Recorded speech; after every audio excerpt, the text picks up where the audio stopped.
6월입니다. 저희가 6월부터는 하나님을 사랑하라라는 주제의 말씀을 가지고 함께 나누기를 원합니다. 여러분, 저는 결혼을 했습니다. 여기 결혼을 하신 분도 있고 결혼을 아직 하지 않으신 분도 있지만, 결혼한다라는 것이 어떤 의미인지는 아마 대부분 아시리라 생각합니다. 결혼을 왜 하죠? 아직 결혼할 날이 제일 많이 남은 태호적지 결혼을 왜 하는 것 같아요? 행복한 가정을 꾸리려고. 정답이네요. 결혼은 행복한 가정, 행복하기 위해서 하는 것입니다. 그리고 결혼을 하는데 중요한 전제 조건이 있어요. 그게 뭘까요? 집, 사랑. 맞습니다. 물론 드라마나 영화 같은 데 보면 사랑하지 않는데 정략 결혼, 이렇게 재산을 보고 한다거나 아니면 정치적인 이유 때문에 그렇게 결혼하는 부분들이 나오긴 하지만, 여러분, 그것은 잘못된 결혼의 예이죠. 그러나 우리가 결혼을 한다라고 했을 때 정상적인 결혼이라면 그 결혼의 가장 중요한 전제는 사랑입니다. 서로 사랑해야지만 결혼을 할 수 있어요. 서로 사랑하기 때문에 이 세상을 그 사람과 함께 살아가고 싶다는 마음에서 결혼을 하게 되는 것입니다. 그렇지 않다면 여러분, 서로 다른 환경에서 다르게 자라온 사람이 한 집에 살겠다고 계약도 아니고 계약을 하겠냐고요. 그래서 이러한 두 사람의 사랑의 고백 또는 사랑의 시작을 위해서 많은 가족들과 친구들과 친척들이 다 모여서 함께 그 사랑의 약속, 그 사랑의 시작을 지켜봅니다. 그리고 여러분, 대부분의 결혼식에 빠지지 않고, 결혼식의 형식이 요즘에 너무 다채롭잖아요. 근데 대부분의 어떤 결혼식에도 항상 있는 순서가 한 가지 있습니다. 그게 뭔지 아십니까? 축가요? 축가는 없을 때도 있더라고요. 결혼식에 항상 빠지지 않는 게 있어요. 뭘까요? 서약. 맞습니다. 그 어떤 결혼식에도 주례는 없어도 상대방 서로 간에 서약을 하는 시간은 있습니다. 그 서약의 시간은 무슨 시간입니까? 상대방에게 앞으로 우리가 함께 평생토록 서로 사랑할 것을 맹세합니다. 신랑이 신부에게 또는 신부가 신랑에게 또는 주례사가 신랑 누구는 앞으로 검은 머리가 요즘 그런 표현 안 쓰시더라고요. 평생토록 영원토록 신부를 사랑하며 살기를 맹세하십니까? 약속하십니까? 라고 묻습니다. 그러면 신랑은 뭐라고 대답합니까? 좀 생각해 볼게요. 그렇게 대답하지 않죠. 그때 모두 다 네 라고 대답합니다. 반대로 신부에게 그렇게 물어도 신부의 소리는 좀 작을 수는 있어도 네 라고 대답하고, 주례하신 분은 네 라고 대답이 나올 때까지 기다립니다. 결혼하는 부부가 서로 사랑하겠다는 이러한 서약, 약속이 없이 결혼한다는 것은 말이 될까요? 안 됩니다.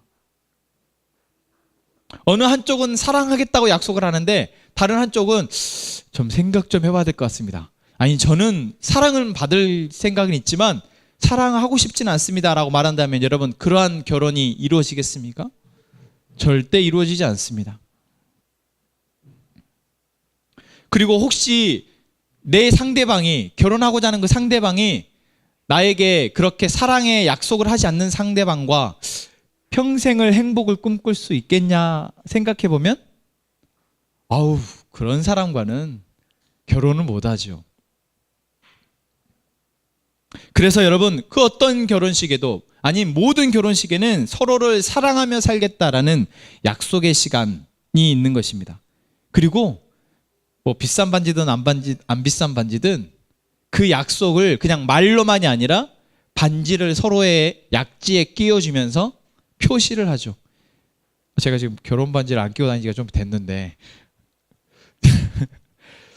결혼하고 올 때 저희 아내가 저에게 꼭 부탁을 하더라고요. 반지를 꼭 끼고 다녀라. 왜 그렇습니까?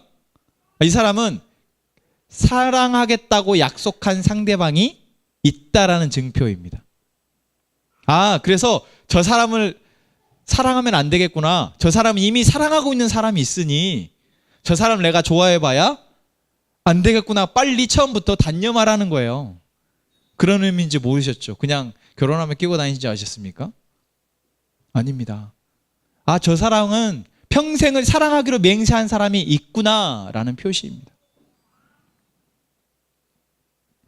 오늘 저희가 읽은 신명기 6장의 말씀은 신명기 전체의 이 장은, 신명기라는 책은 결혼식에 비유를 해보면 모세라는 사람이 신랑 대신 하나님과 신부 대신 이스라엘 백성을 주례하고 있는 것입니다.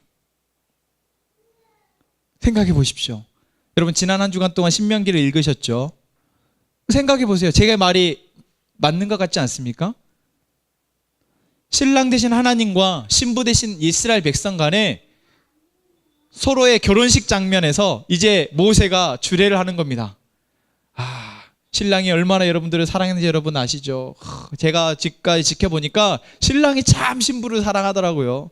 얼마나 사랑하는지 정말 신부가 투정도 부리고 불평하고 또는 획 토라져가지고 다른 남자랑 만날 거라고 막 해도 신랑이 그것을 꼭 참고 변하지 않고 사랑해 주더라고요. 모세가 그렇게 신랑에 대해 이야기를 합니다. 그러면서 신부에 대해서 뭐라고 얘기합니까? 신랑 놓치지 마십시오. 신랑 놓치지 마십시오. 이런 신랑 없습니다. 너무 편파적인 것 같은, 그러나 그렇게 편파적일 수밖에 없었던 모세의 마음을 생각해 보면 어찌됐든 이 신명기라는 책, 오늘 신명기 6장에 나오는 것은 이제 그 결혼 서약과 같은 겁니다. 백성에게 뭐라고 말하고 있습니까? 이스라엘아 들으라. 이게 이스라엘이 신부 대신 이스라엘에게, 이스라엘 백성들에게, 이제 이 이야기를 듣고 있을 출애굽 2세대들에게 말하는 것입니다. 너희는 오직 유일한 너희의 하나님 여호와를 마음을 다하고 뜻을 다하고 힘을 다하여 사랑하라. 사랑하겠느냐라고 묻는 것이죠.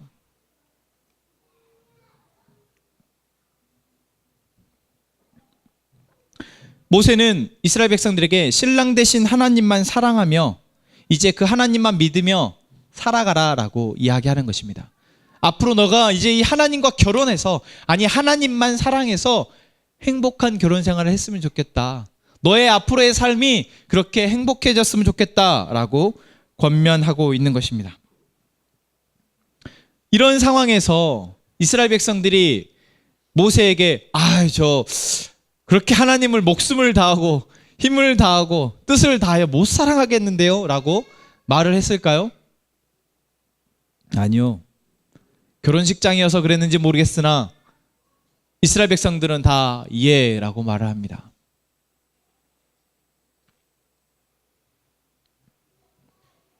여러분, 만약에 하나님이 이 시간 우리에게 동일한 조건에서 동일한 상황 가운데에서 우리에게 물으신다면 여러분은 무엇라고 대답하시겠습니까? 여러분이 신부이고 하나님이 신랑 되시는 이 상황 가운데 하나님께서 지금 이 말씀을 통해서 우리에게 물으신다면 신부 되신 여러분, 영원히 하나님을 사랑하시겠습니까? 하나님만 사랑하며 살아가시겠습니까? 라고 물으신다면 여러분 뭐라고 대답하시겠습니까? 너무 이렇게 구어체로 물으니까 좀 이렇게 실감이 안 나시는 것 같아서 묻겠습니다. 신부 이주연, 신부 박영선, 신부 이태훈, 신부 정권. 신부는 지금부터 영원토록 하나님, 신랑 되신 하나님만 사랑하며 사시겠습니까?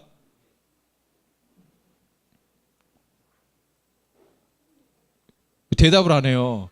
여러분 대답을 안 하면 제가 당황하잖아요. 신랑 되신 하나님만 사랑하며 사시겠습니까? 선뜻 대답이 안 되죠. 이스라엘 백성들에게 모세가 막 이렇게 얘기할 때는 아유 야 너네 당연하지. 하나님 너네한테 해준 게 얼만데 라고 말하며 당연히 이스라엘 백성들이 예라고 대답해야지라고 생각했을지 모르겠으나 정작 그 질문이 나에게 온다고 생각하니 선뜻 영원토록 목숨과 힘과 뜻을 다하여 내 모든 것을 다해서 하나님만 사랑하겠다라고 되어지기가 어렵다라는 것입니다.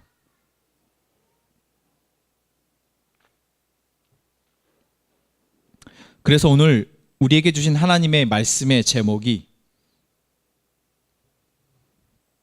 같이 읽어볼까요? 시작. 하나님을 사랑하라고요? 입니다.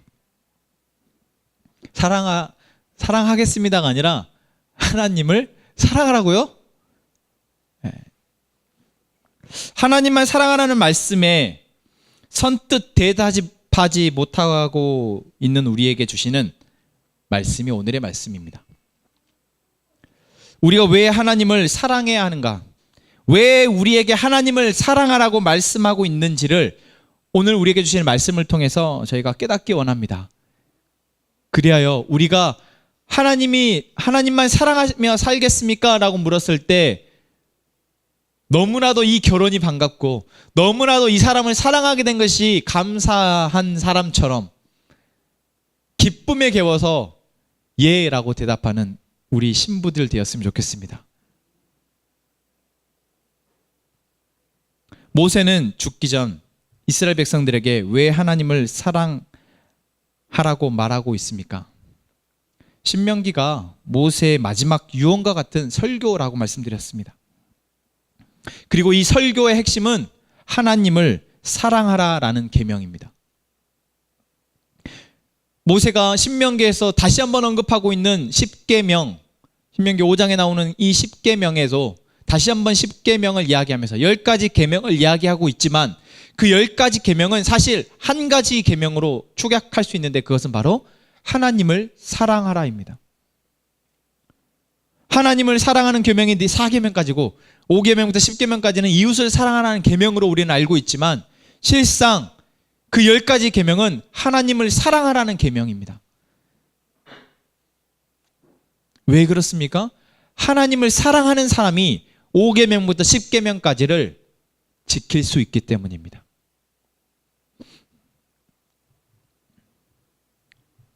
어떻게 보면 모세는 하나님을 사랑하는 말만 계속 반복하고 있는 거예요.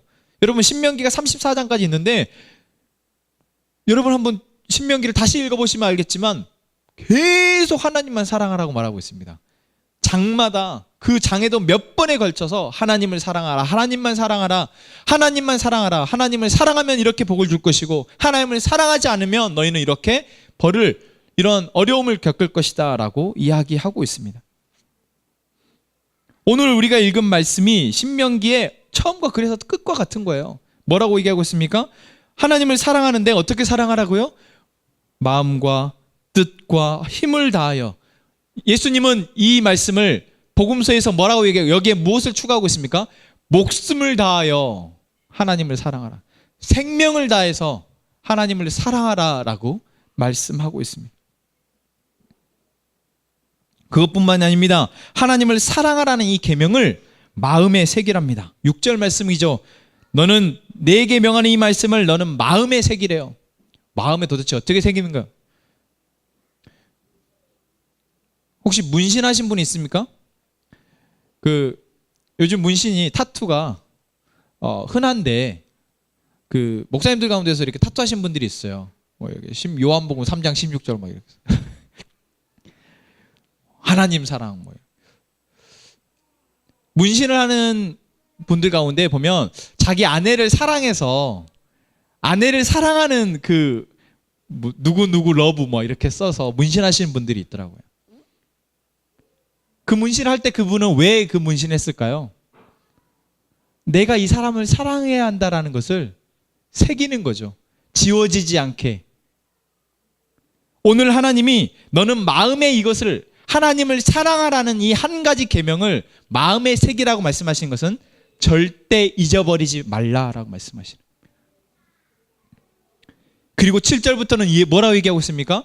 이 계명을 너만 아는 것이 아니라 너 자녀에게 가르치는데 앉았을 때든지 일어섰을 때든지 길을 갈 때든지 누워있을 때든지 언제든지 이 말씀을 강론라는 것은 계속 들려줘라 라고 말씀하시는 거예요. 하나님을 사랑해야 한다는 사실을 들려줘라 라고 말하고 있는 것입니다. 그것뿐만 아닙니다. 8절부터 보면은 하나님을 사랑하라 라는 계명을 손목에다가 메고 다니래요. 마치 손목시계를 차고 다니듯이 손목에다가 하나님을 사랑하라는 계명을 써서 계속 차고 다니라고 말하고 있습니다. 심지어 미간에다가, 이마에다가 그 하나님을 사랑하라는 계명의 쪽지를 달고 다니라고 얘기하고 있어요. 9절 말씀은 뭐라고 얘기하고 있습니까? 네 집 문설주와 바깥문에 기록하라요. 문설주는 어디입니까? 기둥입니다. 문의 기둥에다가 하나님을 사랑하라, 하나님을 사랑하라 써놓으래요. 그리고 심지어는 문 바깥에다가도 기록하라 이야기하고 있어요. 여러분, 이것이 무엇을 이야기하는지 아시겠죠? 하나님을 사랑하는 것을 잊어버리면 절대 안 된다라는 것을 이야기하고 있습니다. 왜 그럴까요? 여러분, 사실 우리가 하나님을 영원토록 하나님을 사랑하시겠습니까? 라고 여러분들에게 물었을 때 여러분이 예라고 대답했는지는 알겠지만 선뜻 예라고 대답하지 못했던 이유는 무엇이었습니까?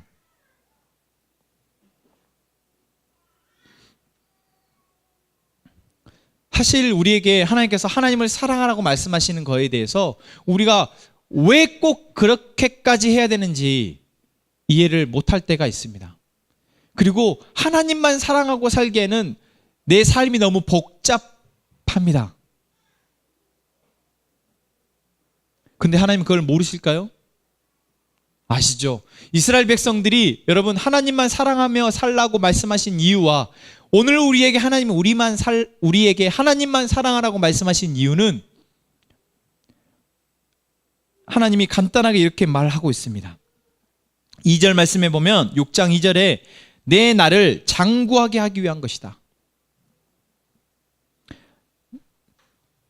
하나님이 우리에게 하나님을 사랑해야 하는 이유에 대해서 너의 생명이 장구하도록 하기 위한 것이다.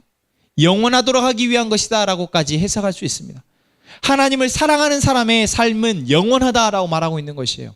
이미 우리는 신약에서 예수님을 통해서 하나님을 사랑하는 사람들이 영원한 영생을 선물로 받는다는 사실을 알고 있기 때문에 이 말씀이 그렇게 낯선 말씀은 아닐 것입니다. 또한 3절 말씀에 뭐라고 얘기하고 있습니까? 내가 하나님을 사랑할 때 복을 받고 조상들의 하나님 여호와께서 내게 허락하신 그 땅에서 크게 번성한다라고 말씀하십니다. 하나님을 사랑해야 하는 이유는 사실 간단합니다. 하나님을 사랑하면 행복하고 사랑하지 않으면 불행합니다. 성경이 이야기하고 있는 것은 그것입니다. 하나님을 사랑하는 사람은 행복하고 하나님을 사랑하지 않는 사람은 행복할 수 없다라고 말하고 있는 것입니다. 이렇게 말했으니까 여러분, 제가 너무 편파적입니까? 마치 이스라엘 백성들 앞에서 모세가 주례할 때 이 하나님 너희들 사랑 안 하면 큰일 나. 이만한 남자 없어. 마치 주례사가 너무 신랑 편만 들거나 너무 신부 편만 든다면 우리는 그 주례사에 대해서 조금 불편할 것 같습니다. 그렇죠? 하지만 여러분, 오늘 모세가 이야기하고 있는 이 이야기와 또한 제가 여러분에게 이 말씀을 전하면서 갖는 이 마음은 하나님만 사랑하는 것이 우리에게는 조금 편파적으로 또 너무 부당하게까지 느껴질 수 있을지 모르겠으나 잘 생각해 보십시오. 여러분, 결혼을 한다면, 결혼 안 한다면 모르겠으나 결혼을 한다면 서로가 서로를 어떻게 할 때 행복합니까? 미워할 때 행복합니까? 아니면 한쪽만 사랑하면 행복합니까? 그런 결혼, 그런 행복 보셨습니까? 없습니다. 결혼해서 우리가 행복할 수 있는 이유는 서로가 서로를 사랑할 때 행복할 수 있습니다.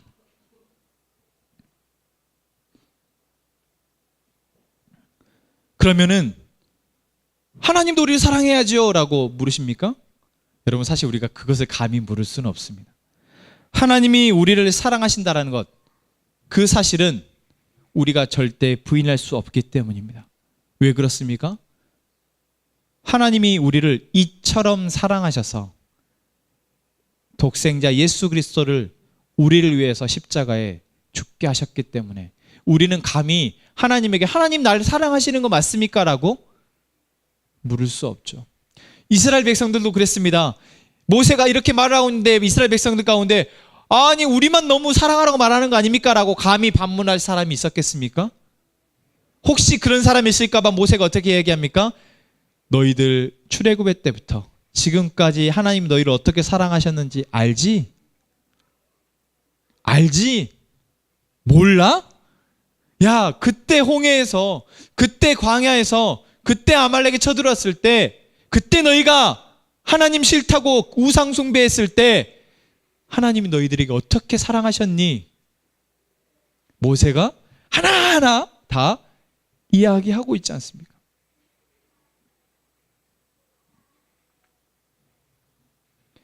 그렇기에 우리는 하나님을 사랑하라고 하는 이 말씀이 결코 과하다거나 너무 한쪽의 사랑만 이야기하는 것이라고 말할 수 없다라는 것이죠. 왜요?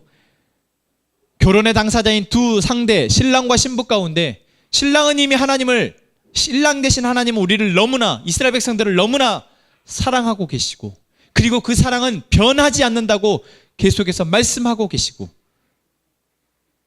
그 사랑의 증거들을 우리는 너무나도 확실하게 보아왔기 때문입니다. 그렇다면 이제 우리에게 남은 것은, 이 결혼에 남은 것은 무엇입니까? 신부가 되는 우리가 하나님만 사랑한다라는 고백을 드리면 되는 것입니다. 그렇게 두 사람이 서로 사랑한다라고 했을 때, 아니 말로만이 아니라 서로의 증표를 가지고 그 하나님, 서로가 서로를 사랑해야 한다는 사실, 그 사실을 잊지 않고 살아갈 때 두 부부는 행복해질 수 있을 것입니다. 그래서 신명기 10장 13절 말씀에 하나님께서 뭐라고 말씀하십니까? 내가 너희의 행복을 위하여 나를 사랑하라고 내가 너희의 행복을 위해서 나를 사랑하라, 나의 계명을 지키라 라고 말하는 것이다 라고 말하고 있습니다. 자, 여러분, 우리가 여기서 또 한 가지 놀라운 사실 한 가지를 잊으면 안 되는데, 그것은 하나님이 아무에게나 하나님을 사랑하라고 말하는 것이 아니다라는, 속된 말로 개나 소나 하나님을 사랑하라고 허락해 주시지 않으셨다라는 겁니다. 아무나 하나님을 사랑할 수 없다는 사실이에요. 우리는 너무나 하나님을 사랑하라는 이야기를 많이 들으니까 개나 소나 아무나 다 하나님을 사랑할 수 있을지 알지만, 여러분 그렇습니까? 그렇지 않습니다. 하나님은 아무나 사랑할 수 없습니다. 하나님의 사랑을 받은 사람만, 그 하나님의 사랑을 느낀 사람만, 그 하나님의 사랑을 고백하는 사람만 하나님을 사랑할 수 있습니다. 그래서 요한일서 4장 10절 말씀에 이렇게 얘기하고 있습니다. 사랑은 여기 있으니 우리가 하나님을 사랑한 것이 아니요 하나님이 우리를 먼저 사랑하셔서, 하나님 우리를 먼저 사랑하셨기 때문에 우리가 하나님을 사랑할 수 있다라는 것입니다. 또한 16절 말씀에도 그렇게 얘기하고 있습니다. 하나님이 우리를 사랑하시는 사랑을 우리가 알고 믿었다. 하나님은 사랑이시라. 하나님의 사랑 안에 거하는 자는 하나님 안에 거하고 하나님도 그 안에 거하시느니라. 아멘. 여러분, 아무나 하나님을 사랑할 수 있다고요? 하나님이 아무나에게 나를 사랑해라라고 말씀하신다고요? 그렇지 않습니다. 지금 이 시간 우리에게 하나님을 사랑하라는 말씀이 들려지고 있다면 이것은 무엇의 증거입니까? 아, 하나님이 나를 사랑하시는구나. 하나님이 나를 사랑하고 계시는구나. 그것의 증거이다라는 것입니다. 그렇게 여러분, 우리가 하나님을 사랑하는 거 힘듭니다. 왜 자꾸 하나님을 사랑하라고 하십니까? 라고 묻고 싶으시다면 여러분,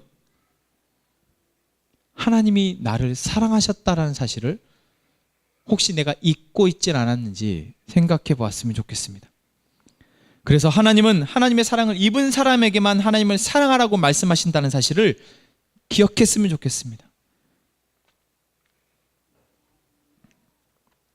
그래서 모세도 오늘 신명기의 말씀 가운데에서 이스라엘 백성들에게 하나님이 너희를 어떻게 사랑하셨는지를 기억하라라고 계속해서 말하고 있는 것입니다. 특히 신명기 4장 37절에는 정확하게 이렇게 얘기하고 있습니다.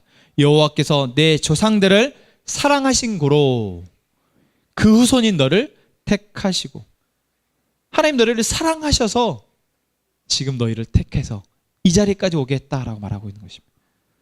그러니까 내가 너희한테 지금 나를 사랑하라고 말하는 것이 결코 과하지 않고 부당하지 않다. 왜요?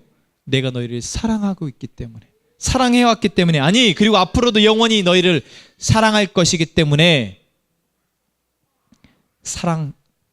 하나님을 사랑하라 라고 말하고 있습니다. 삶이 힘들다 보면, 좀 어려움에 처하다 보면, 내 삶이 좀 팍팍하다 보면 왜 하나님을 사랑하는 말을 나에게 하시는지 반문이 듭니다. 아니 하나님 나를 사랑하신다면 내 삶이 좀 덜 힘들어야 되지 않습니까? 하나님 나를 사랑하신다면 내 삶이 좀 뭔가 하나님의 사랑받는 것처럼 참 술술 좀 풀려야 되지 않습니까? 내 삶이 하나님의 사랑을 받지 못하는 것 같은데 자꾸 하나님만 사랑하라고 하고 하나님만 예배하라고 하고 하나님의 말씀만 자꾸 들으라 하고, 하나님 너무하신 것 같습니다 라고 말할 때가 있는 것 같습니다. 그러나 여러분, 그럴 때일수록 하나님이 우리에게 하나님을 사랑하라, 야 나를 사랑해라 라고 말씀하신다면 그 이유는 하나님께서 하나님을 사랑해야 하는 것을, 사랑하는 그 명령을 통해서 내가 하나님의 사랑을 받았었지, 내가 그때, 지금은 비록 지금 내 삶이 좀 이렇지만 그때 하나님의 사랑이 나에게 있었지, 그때 하나님 나를 사랑하셨지, 사실 그때도 힘들었었는데, 그때도 어려웠었는데,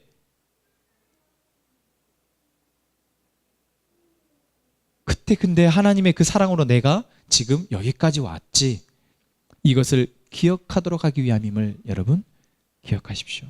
잊지 마십시오.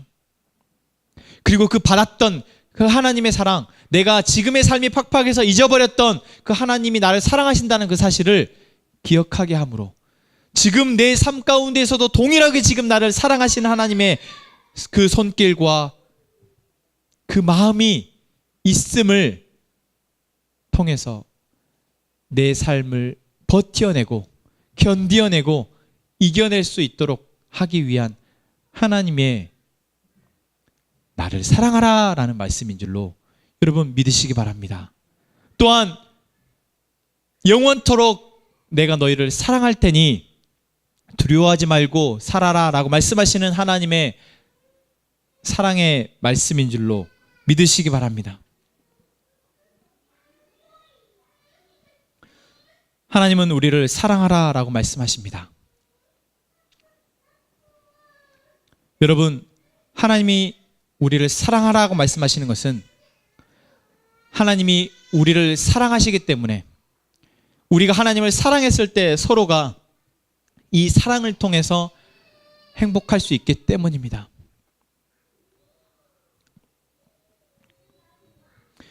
우리가 하나님을 사랑할 때 하나님이 우리에게 주시는 그 사랑이 계속해서 보여지고, 우리가 하나님을 사랑하기 힘들더라도 하나님을 사랑하려고 그 하나님의 말씀을 들으려 하고 그 하나님께 예배하려 하고 그 하나님이 계신 곳에 가려 할 때 우리가 내가 힘들다고 말하는 그 상황을 버텨내고 견뎌낼 수 있기 때문입니다.